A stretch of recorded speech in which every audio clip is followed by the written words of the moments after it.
Perfect. So Sam has already introduced me, but good evening or slash good morning, depending on where you are watching this. My name is Charlotte Troy, and I'm a second year PhD student in the University College of Cork. And I am working on Eco-Gothic literature. And this is my presentation is on one of my texts I'm currently studying. And my presentation is entitled Soil Turns Sour and Flowers Wilt, the Eco-Gothic and Matriarchal Power in Practical Magic. You might also notice that on my presentation first slide, there is my email address. If anyone has any questions, if you're like me, I usually come up with my best questions probably days or weeks after the presentation. And if you've gone to a lot of conferences before, you know it's very hard to get the contact details way after the event has already taken place. So feel free to reach out, or if you have any suggestions, I am very much open to those as well. Cool. So I'll just get started. Although I'm assuming that for this presentation has attracted a lot of attention for Eco-Gothic enthusiasts and probably a lot of fans of the actual movie Practical Magic, because it has a pretty big following, especially since it's been announced recently that there will be a sequel, which has been much anticipated. It's been like maybe 27 years, I think, actually, since the original movie. But I could be getting that wrong. But I don't want to take for granted that everyone is familiar with the novel or the film itself, or that there's any confusion between the two different plots. So I'm just going to give a quick summary before we actually get started. So Practical Magic was written in 1995 by Alice Hoffman, and it is the first book in her series about books of magic. It is set in fictional Magnolia Street in Massachusetts, and it follows the Owens family. So the Owens family, again, as I always refer to as like a matriarch family, it is a clan of witches. So the Owens women all have these powers, and they have a very strong connection to nature. And the garden is often seen as this sort of feminine space, which allows them to explore as well as kind of facilitates their magic. Which I always find quite interesting as well, because I don't believe when Alice Hoffman originally wrote this novel, she anticipated that the garden itself would attract so much attention or have any sort of link to the Eco-Gothic. I think because she very much centered it on this kind of idea of witchcraft and, witches, I think she kind of thought there's really no necessary reason to look any deeper into the actual environment itself. But of course, anyone who studies literature, you're always nitpicking at the things that might not always be obvious and making more of it. So the main characters in this would be Sally and Gillian, who were the Owen sisters, and then later on there'll be Sally's two younger daughters, Kylie and Antonia, which don't come up a lot in this presentation, but I will refer to them briefly in the end. And like everyone else who's ever done any teaching, all my presentations start with a presentation overview. So nice, clear structure for everyone. So I will give a quick Eco-Gothic framework discussing the fears and anxieties surrounding the non-human world. I know probably a lot of you have already watched a lot of the Eco-Gothic talks that are already on Romancing the Gothics YouTube channel, but I don't want to take for granted that we're all working with the same entire understanding of it. And sometimes it's nice to have a quick little reset with a little bit of theory so that we're all going into it kind of with a similar mindset. It's the season of the witch, the significance of the witch figure in practical magic. Again, I want to kind of look into why the witch figure is so important in this particular text, and again, how this can also further relate to Eco-Gothic themes and how it lets us discuss the garden in another particular kind of perspective on it. And then lastly, we'll look at kind of Garden of Eden. So I'll look at hypermasculine presence in the female garden. And again, I want to put emphasis on the idea of a hypermasculine presence as opposed to just a masculine presence. Sometimes when these talks or these sort of topics reach the wrong audience, there's this assumption that when you say a feminist space or a female space, it is equated to absolutely anti-male, which is not the case at all. There are male characters in this novel who feel very little threat or pose any threat to the actual garden, but they're not the ones who are of any interest in this actual presentation. We're focusing on Jimmy, who is the ex-boyfriend, and for those who are not familiar, he's going to be dead for the majority of this book and this presentation, and he is the antagonist of this tale. So let's begin. Eco-Gothic framework. If you're like me as well, I'm a bit of a visual learner. So when I always say eco-Gothic and eco-horror, I like to give kind of quick little, I suppose, case studies in a sense, ones that seem familiar and kind of give you a better idea to ground your ideas of it. So like the Blair Witch Project, I think is a pretty obvious example. If people have seen it on Netflix, Annihilation with Natalie Portman is a really good example of this, the sort of apocalyptic imagery of nature, and The Descent as well, which is really gory, but brilliant and very claustrophobic to watch. So I think eco-horror and eco-Gothic can sometimes they can be interlinked, but they are still two different things. Eco-Gothic in general, when the kind of first definition was coined by Smith and Hughes in 2013, it was generally just seen as sort of this intersectional study of environmental writing and like kind of looking at the Gothic tropes or the Gothic elements in nature. So pretty kind of an open-end original definition of it. Obviously, there's a lot of other ways to interpret this sort of literary criticism, but it was left very open-ended originally. And eco-horror sort of has these ideas more like apocalyptic imagery of nature. A really good way it's been summarized was by Rustin Souls as sort of like a nature strikes back narrative. So it's kind of bringing attention to ecological issues and how nature is kind of exacting revenge for its exploitation or its mistreatment by humans. Because again, they all kind of center back on how we have abused our rights as humans and assumed this non-human agency to take advantage of our natural environment. So again, following back to this kind of eco-Gothic would probably be a lot more of a subtle sort of tension with our relationship with the non-human world. And it kind of brings me back to what Smith and Hughes said in their introduction to their book, Eco-Gothic, that nature fails to signify anything other than a type of blankness, which also demonstrates a crisis of representation. And I find this particularly interesting, this sort of like the blankness that is initially assigned to nature because it's seen as having no autonomy or agency of its own. But there is something kind of tense or kind of frightening about this lack of identity associated with nature. And how that can also allow for us to easily transform nature and make it seem monstrous or insidious.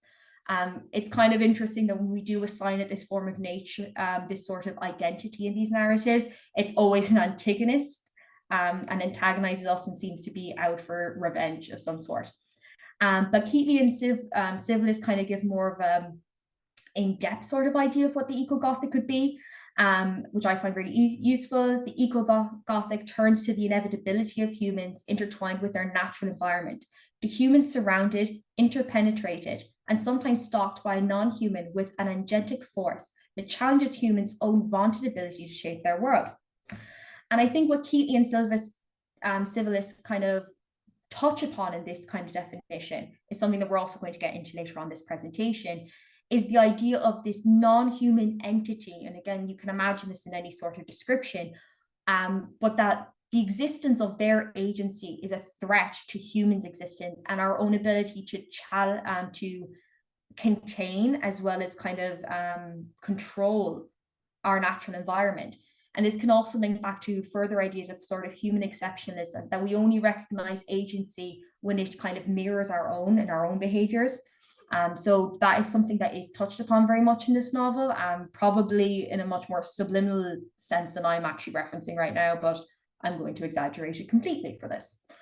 And then when I come back to the eco-Gothic and the studies of this, more recently, the garden space has kind of become an area of interest in this field of study, because it's seen as sort of lying in between these ideas of public and private space, but also what we would refer to like human and the non-human world, that it kind of tethers this line and it can act as either a barrier or it could also act as sort of like an entryway.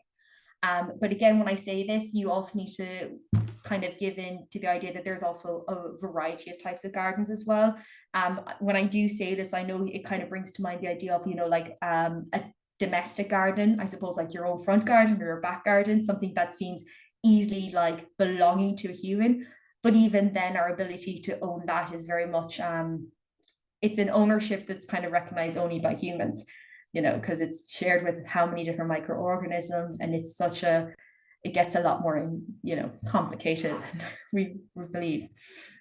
And coming to this idea of public and private spaces I just mentioned there, I find it really interesting for this text and how this might potentially link to ideas of the female Gothic and the idea of women's place being within the home.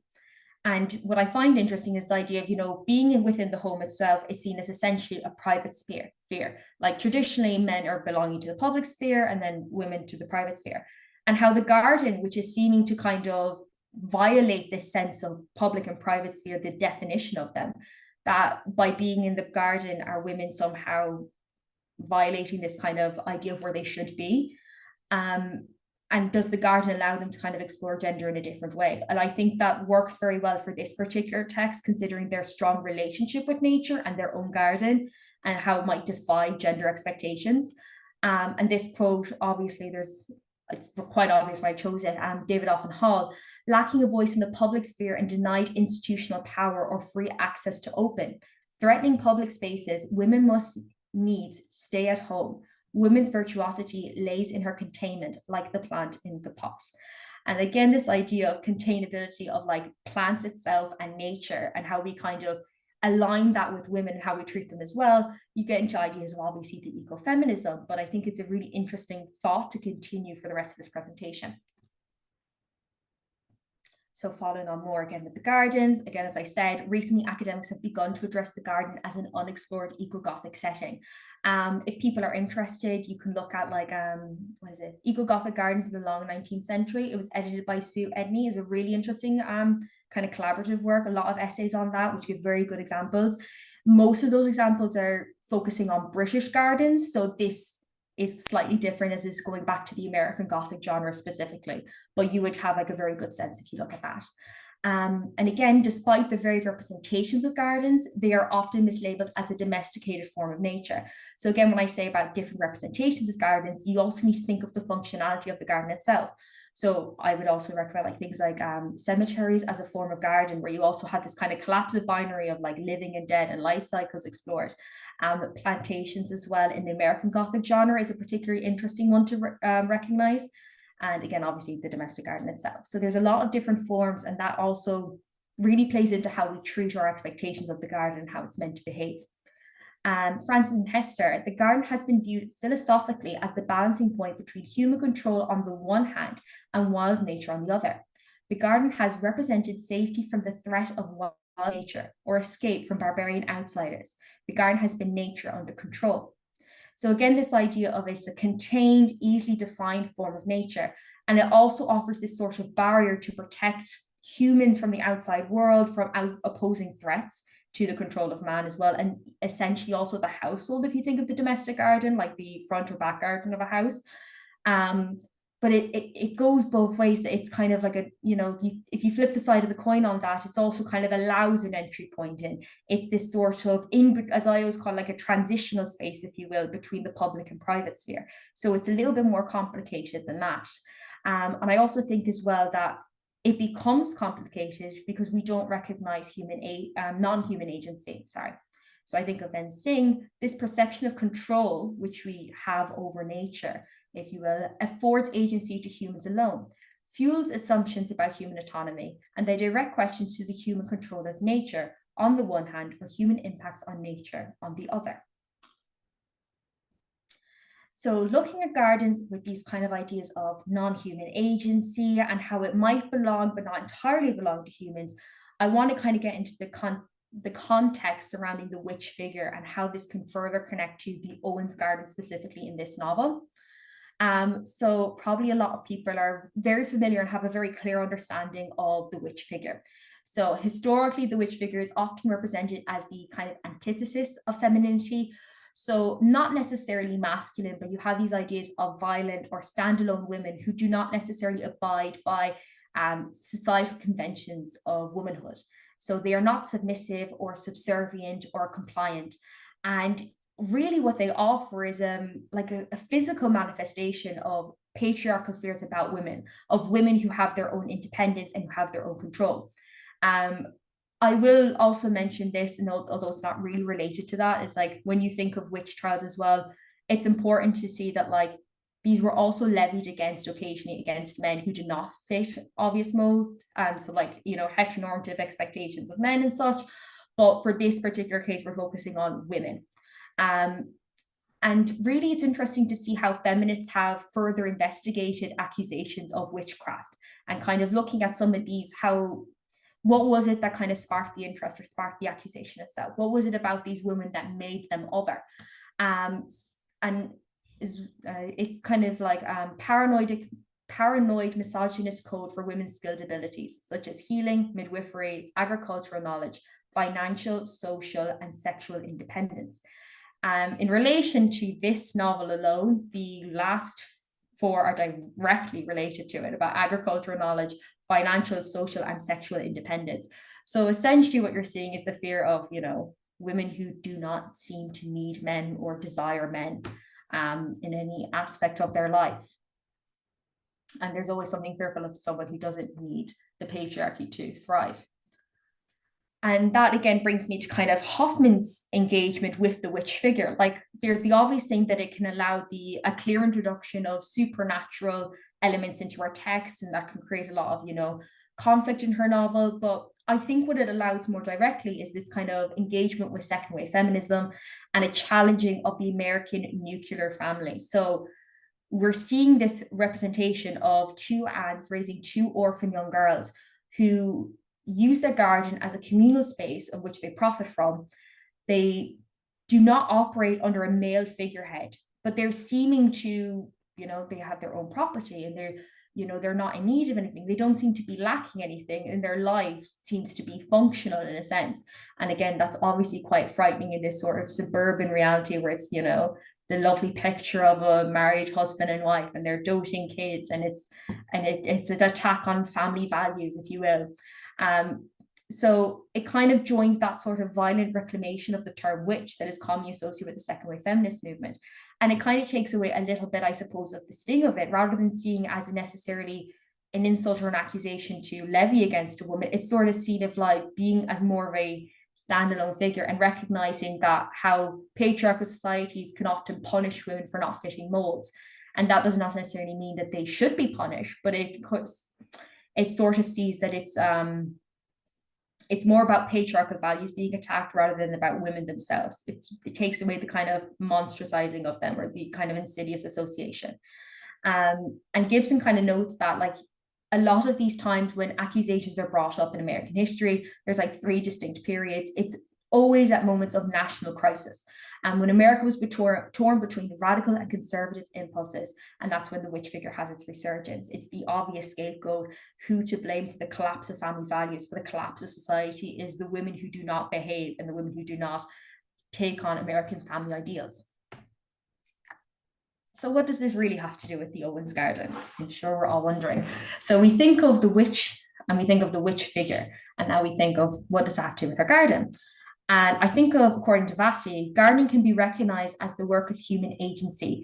It's a very personal act steeped in emotion, family history, and self-identity. And we have to take this and we also combine that with the idea of the witch figure. The garden itself can be envisioned as sort of a fueling place to explore this witchcraft. That the women themselves, they kind of use the garden to kind of fuel themselves, and also kind of to crunch up potions, to self-fulfillment. And it's sort of like, it becomes very much seen as a feminine space, and it's very much a protected space, and there's something very spiritual attached to it. And again, that's also, it's very personalized, but when we think of that, we also need to recognize the non-human agency, which is another element to this garden setting. And again, in Hoffman's novel, the relationship between the Owens women and their garden is vilified as it becomes envisioned as a source of their power. And I do kind of get into this awkward bit with the interpretation of it, where I unfortunately bring up the idea of the chicken and the egg, as opposed to, is it the garden itself is inherently magical, or is it the women themselves? So who is fueling the power? Is it the women themselves that make the garden magical, or does the garden allow for these women to have powers? And, it could be either or, but I think it's interesting to consider that. And this is kind of explored a lot of subliminal details by Hoffman, which he kind of gives these very rich and prosperous imagery of the garden, and it's seen as very rich and full of life. In the garden where lavender and rosemary and Spanish garlic grew in abundance, while most of their neighbors' yard remained muddy and bare. And again, you can see this also emphasizes obviously a very strong connection with nature, horticultural knowledge, but there is also sort of a, coming back to the other idea about sexual independence, which is part of witchcraft accusations, there is a subliminal reference here to sexual fulfillment, that a household without men, without needing to appease to this sort of lack of female sexuality, which is very much, praised under patriarchal norms, this idea that women themselves and their bodies, they're allowed for projection of male sexuality, but are inherently lacking of it themselves. It's sort of a passive trait, if you will. And the women's garden, the ants' garden, seems to be full of abundance and a full exploration of that. And it's full and rich and it's blooming. Again, blooming is a very common association. Flowers with, female sexual fulfillment and, sexual maturity. Which leads to a very interesting part in the novel where, despite being alienated for, being seen as witches, which they are, women in the neighborhood are constantly relying on the Owens women to fulfill them for their own desires, in the sense of like conjuring up potions to allow them to, often for romance or lover or lust, these sort of very seen as seemingly selfish desires. And this brings an interesting idea to the garden itself, which brings the idea of not just private identity, but also labor as well. So although the Owens garden is engrossed by the identity of the women, it is still seen to have a communal purpose. And in an odd way, the ants, much like the non-human world, are exploited for what it is they can offer to humans.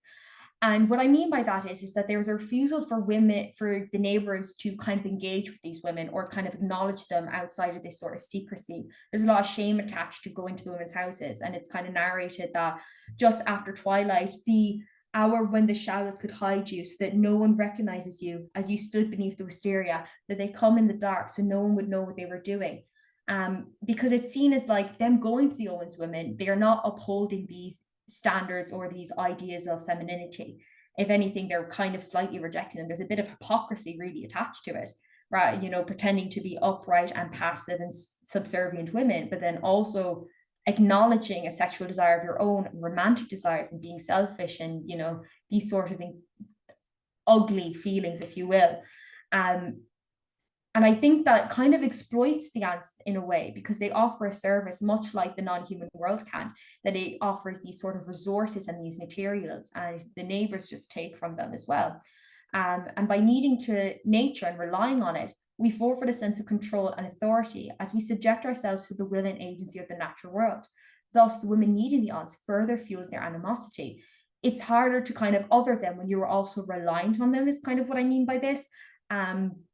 So it again further aligns the ants to the natural world itself, and specifically their garden. So it further kind of connects them, their rejection of the patriarchal society, and brings them more aligned to this, which I also find complicated by the fact they're using the garden space to allow women to further achieve status in a patriarchal society, which seems to kind of complicate matters, but I'm sure I'll get into that later, hopefully better detail. So again, the ability for the Owens women to conjure up potions should not be mistaken as a complete control of the garden space. So again, coming back to this idea of the non-human agency. And I think Sam and I briefly touched upon this in the introduction, the scene with the drugstore woman. I can't remember if this was touched upon in the movie. So I feel like a lot of people here watch the movie as opposed to reading the book. When we think of the Eco-Gothic elements, I assume when people read the title of this presentation, you immediately thought of Jimmy itself. But I think the case with the drugstore woman, it's really bleak and gritty and very grim, but it's very much still connecting this idea of the Eco-Gothic. So the drugstore woman comes to the Owens women pleading that she needs to have this married man fall in love with her. And they warn her that this magic can be accomplished, but as you know, what this magic does can never be undone. And rather than him falling in love with her with this expectation she has of like beautiful love and a romance, he becomes obsessive over her and controlling, and he's essentially stalking her. She can't escape him. Like if she goes to the bathroom, he has the door open, he's standing there watching her, follows her to work. And rather than engaging in sex, it's forceful and it's often violent. And you see her just becoming further oppressed and oppressed after seeking love. And this, again, think gives a very interesting segue into kind of ideas of ecofeminism and how it interacts with the Eco-Gothic. The abuse and the coercion experienced by the drugstore girl connects her suffering to that of the non-human world. When she tries to regain control and she challenges the ants, they actually put a spell on her that silences her. So she becomes also a voiceless villain for the rest of the narrative. There are a couple of moments in the text where people see her around the place, but it's sort of like a looming figure and you not really touched upon in much detail. And that also kind of reminds you of the non-human world, this idea of carrying the burden of human selflessness and the kind of plight. But what we see as lacking the agency or the control to fight back, if you will, and just becoming a voiceless and acceptant and submissive. And this also raises questions about the status of this text maybe being like an entirely feminist novel, or this being an entirely feminine space, because it feels as if, as a reader, that the aunts become somewhat complicit in her assault. They engage in and they put on the magic originally, but also at the same time, they had warned her that they don't have full control over this garden or this magic, so they cannot undo it. Perfect. So again, we're coming to one of the last sections, probably slightly longer and with much more open-ended questions of the hypermasculine presence in the Owens garden. So at this point of the presentation, I just want to let people know that we have a quick jump in narration. Sally and Gillian had witnessed the entire affair that happened with the drugstore girl, and this had really shaped their understanding of their aunts and their kind of interpretation of them. They had never really bought into this idea of the magic in the garden or their aunts actually being witches. But this sort of traumatized them into like a refusal of it and a complete rejection of it, and like a desire to escape from it. So we see that Gillian, she runs off with a man and she later appears. Sally is much older and she has 2 young kids, and Gillian appears in the middle of the night and she tells her sister that her boyfriend is dead in her car, that she had killed him. We know very little about Jimmy other than kind of a narration from Gillian and from Sally's like original observance of him. And he's kind of seen as an extremely attractive man, but it's very obvious that he's a violent figure and an aggressor, and something very antagonistic and very mean about him, that you can sense this. And Gillian kind of acknowledges that she'd been abused by her partner, and she got the idea to keep him from being mean, it was to give him a little bit of nightshade in his food every night, which I think is kind of interesting because she referenced that, the aunts always said about using nightshade and that its properties and all this, that in her moment of distress, she kind of crawls back to this sense of identity and something that is meant to be familiar and a sense of comfort, thinking of what her aunts inspired in her. But it's seen that she's gotten the entire thing wrong and she has killed him. So the obvious thing that they do is, you bury him in the back garden, because the expectation is if you bury someone in your back garden, you're not really going to hear from them again or be bothered by them. Maybe the police, but, we don't really think of that. And now this brings to Eco-Gothic revenge, interpreting Jimmy's death. And I acknowledged this in the earlier presentation today, that this is a very much open-end interpretation. There's a lot of ways to interpret Jimmy's death. The presence of Jimmy in the garden, though, cannot be forgotten. So his physical body is there, and while that can be ignored because it's under the soil, there's these sort of spiritual manifestations of him and these sort of apparitions, if you will, that seem to be haunting Gillian particularly, and later on her younger niece, Kylie, who eerily enough looks a lot like Gillian, with the same long red ginger hair, very tall girl, very pale, and kind of give this idea of, cyclical forms of abuse as well you could get into, and how he's seeking out the closest family member that resembles Gillian to make her like a target of his vengeance. And the kind of Jimmy's death and sort of feelings of guilt, and also the Eco-Gothic representation of this, is largely explained through the lilacs. If people weren't familiar, in the book itself, in May there was a few droopy buds, but now the lilacs bloom again, out of season and overnight, in a single exquisite rush. So it seems the sort of like the presence of him is led to this like monstrous and bizarre regrowth and blooming of the lilacs. And it's not just like a couple of buds are growing here and there, but like the lilacs have grown as high as the telephone wires, with blooms so abundant, some of the branches have begun to bow towards the ground. And like in the novel, you see there's meant to be like ecologists that show up to the house who want to take photos of it, and neighbors. And it's like slightly comedic in a way, because you're just imagining these giant, enormous plants, but they obviously resemble this sort of how Jimmy's presence is kind of consuming the garden itself, and he's manipulating the actual landscape. And there's something kind of frightening about it, even though you imagine these really pretty lilacs, but it's quite frightening to actually envision. But I would still say, even though there are images of Jimmy in the garden that like Gillian apparently sees him and imagines there, sometimes when Gillian sits on the grass and closes her eyes, she could swear Jimmy was beside her, which is quite a haunting image. I don't know if it'd be right to say that this monstrous transformation of the garden setting is entirely Jimmy's fault. And my reasoning is it seems a little bit redundant in a novel which emphasized women's close relationship with nature and how they acknowledge non-human agency and their limited capacity to control the garden space, that Jimmy, who has no lineage or ancestry of witchcraft, who has no relationship to this, no acknowledgement of this, and who's also dead, has somehow, with his male figure and his male spirit, has been able to entirely conquer this space and completely master it, if you will. It doesn't seem to really fit what we have been told so far about the garden, and it kind of really rebuts everything that we know about non-human agency. So I think that this lies somewhere more in the middle.